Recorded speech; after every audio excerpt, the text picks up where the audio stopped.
নমস্কার, কেমন আছেন আপনারা? সকাল সকাল একটা ভিডিও নিয়ে চলে এলাম। শীতলপুর স্টেশনে এসেছি মর্নিং ওয়াক করতে করতে নর্মালি। এবার আমাদের গ্রামের দিকে তো জানেন ধানের চাষ হয়, সেই ধানের ক্ষেতে জমিতে এক ফুল হয়েছে।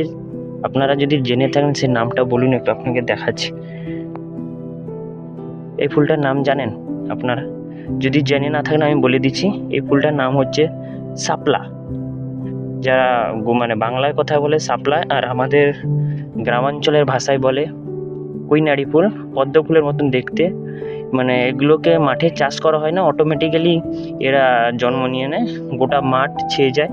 তো এতে ধান চাষের ক্ষতি হয়। কিন্তু একটা ফাঁকা মাঠে কতটা পরিমাণ হয়েছে আপনাদের ভিডিওতে দেখাবো, চলুন। দেখুন বন্ধুরা, কতটা পরিমাণে মাঠ জুড়ে হয়েছে। মাঝখানে এই মাঠটা ধান চাষ হয়নি বলে এই মাঠটাতে পুরোপুরিভাবে ফিল আপ হয়ে গেছে ফুলগুলো। আর তার পাশে এইদিকে একটা মাঠ আছে, এই মাঠেও পুরোপুরি ফিল আপ হয়ে গেছে।